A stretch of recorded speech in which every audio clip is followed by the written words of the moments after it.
Good morning, good afternoon, good evening all, it's Bear here. And I'd like to welcome you to my YouTube channel, A Box with No Lid.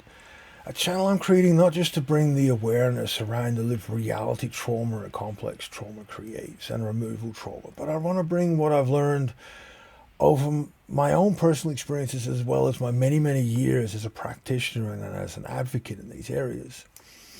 Now, in this video, yes, it's the next video in the adoption series, and I still want to carry forward with all the components of that fundamental change when you remove a child. You know, when, as I said, we are biologically designed to recognize our biological family post-birth. And when that doesn't happen, when a baby or an infant is removed and placed in a non-biological family to be raised, and all those biological cues are not met, that infant has to develop the skill sets and the awareness and the ability to be able to work out how to interpret, to learn those skills of interpretation that define connection. And I want to take it into a little more narrow area of understanding, in the hope that it brings it home, that it is really valued and understood and it brings it home. So when we are developing, because there is this overwhelming assumption out there in the world that everybody has within them the capacity that if you're put in the right environment, or you're taught, or you choose, you can do and teach yourself to do anything, to feel and connect and heal and do all this sort of stuff. And that is simply completely untrue.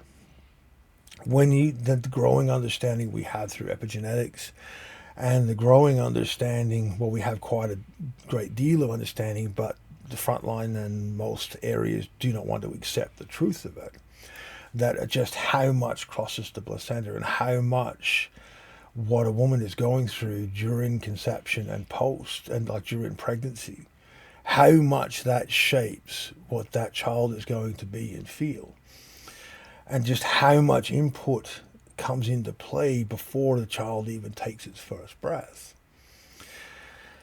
When we start to understand that the developing, the basics of how we're going to connect and interact comes from, yes, a fairly broad biological resource, but the body is prepared, the nervous system is prepared for the environment it's going to be born into. So if the mother is under threat, and any mother that goes, I don't know if I'm going to be able to keep my baby, I don't know if I want to keep this baby, whether it's a voluntary or an involuntary relinquishment at birth, or whether a woman is in such an unsafe environment that that infant or child will be taken, there's all this stuff that crosses the placenta, and that infant's body develops to survive a hostile environment.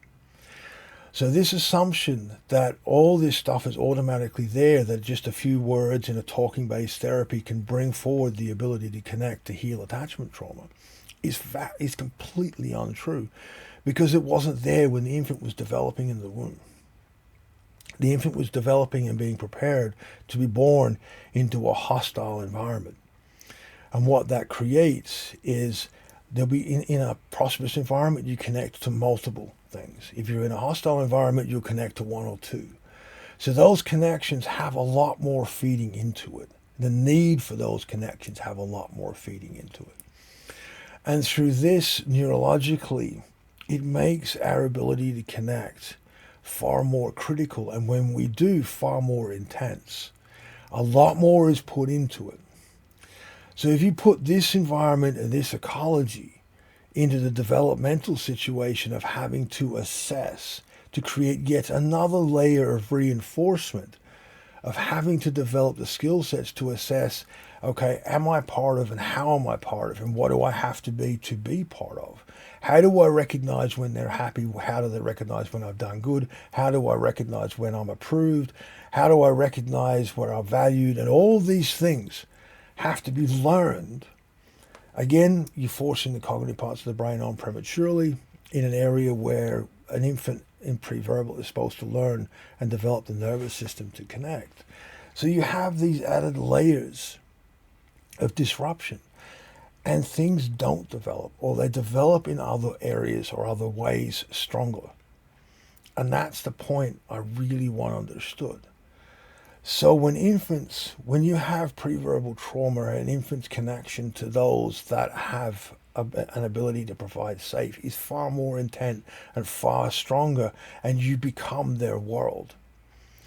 And that, in the world of adoption and foster care, particularly in foster care in this instance because of multiple placements, becomes a minefield of negative reinforcement. The amount of landmines that get trodden on to negatively reinforce that I am under threat, further reinforcing and adding more and more layers of survival, creates a situation where our nervous system doesn't put the resources to develop connecting to an outside environment in exploration. It observes rather than participate. And the area I want to go into this video is in relationships. Now, if the adoption is a touchy-feely adoption and it remains a touchy-feely adoption, that whole family is really close and everybody's hugging and there's all this nice physical touchy-feely connection, reaffirmation stuff, you can heal this. Your nervous system will change and develop through that environment, that ecology. That is how you heal this stuff. The more experiences you have in the right kind of touchy-feely, your nervous system will learn and develop the skills and adapt and repurpose and change and evolve to be part of that. You will develop and heal past that harm that removal and placement caused. But most adoptions aren't that environment.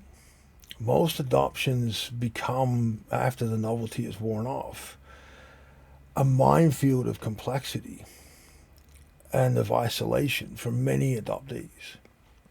So our ability for our nervous system, our physical self, to recognize and learn the language of connection is different. It's very small. It's targeted in very specific areas because of, as I said earlier, how we connect, those we connect to, it becomes all encompassing. A lot more energy is put onto specific things. There isn't the breadth and the color of connection. There is just these few particular points. And we speak a different connective language than those that haven't gone through it. So now if you put this into a relationship context, when everything's new and everything's trying, you're trying to learn each other's connection language. There are all these points that will temporarily match up, but because there is nothing backing a child that's removed nervous system to be able to follow through and add to those connections. The pathways don't exist. They all feed into these very strong, very narrow pathways. That connection diminishes. So those points that in a healthy connection, in a healthy attachment, have all these little points to connect to, and to a nervous system that is wired and has experience and developed to connect on, potentially thousands of different areas. You're shaping all this connection stuff down to 2 or 3 paths. And this is why the physical connection capacity within an adoptee in a lot of instances changes. We're seeking a very deep connection in a few places. And somebody else who hasn't experienced that is seeking a connection over many. We're speaking 2 different languages. And this is why a lot of relationships coming from this base get to this place of gray, or they simply fail. And I want therapists to understand this, because if you go into a relationship therapy setting, which happens all the time, and I've spoken to many, many adoptees, and in their relationships are placed, they choose to go into a relationship therapy session, and a therapist makes it their fault because they're asked to do things that their body cannot do. And the therapist has no concept or understanding of what changes when you remove a child for placement. And everything gets targeted and evolves, gets targeted towards them, and they become the target of blame. And sadly, I've known many instances where it has driven that adopted person to end their life. They've lost everything. They've lost their partner, their kids. They end their life. And it's through something that is completely preventable if there is the understanding there. There is the understanding that when you go through infant trauma, your pathways of connection are far stronger and far fewer. You recognize the points are very, very narrow and very, very strong. And when you don't come from that space, you can connect to people on multitudes of areas. Your ecology of connection is broad. That simple understanding and that approach to that understanding of learning to not make it wrong that a person has a few intense connections is going, okay, well, we need to work on how to physically expand them, which is working on activities between the relationship partners to bring in the physicality of that relationship. I'm not talking sexual intimacy. I'm talking physical intimacy. The hand holding, the going out and learning to dance, picking physical activities that involve physical contact, that involve physical learning like dance does. I'm not talking the stances where you're separate. I'm talking like, ballroom, that kind of salsa, that kind of dancing where you are holding your partner, they're holding you, and you are learning to interact and work with each other's body and movement. That's the kind of physical experiences over a longer period of time. This is not something that you do a 3-month course. This is several years to develop and work with to develop those connections. The breadth of those connections in the person that's gone through the removal, and the strengthening in particular areas of those connections of the person that didn't. That is how you work with this stuff, and therapists need to understand that.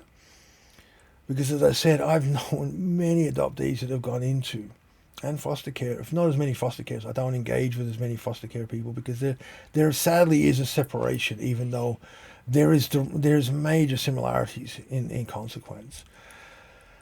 But I've spoken to many adoptees that have gone through therapy, and as I said, the outcome always becomes their fault.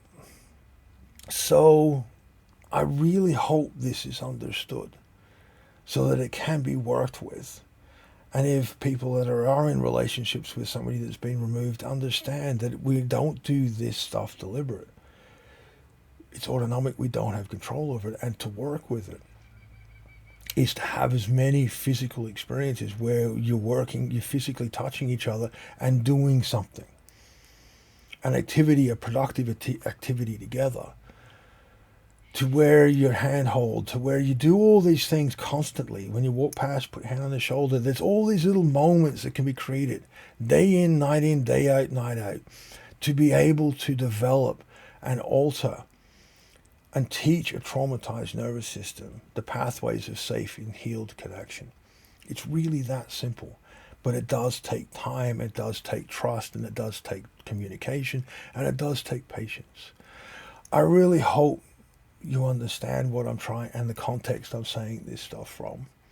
I love you guys' comments and feedback. Please be mindful, please be safe, and I'll see you all next time.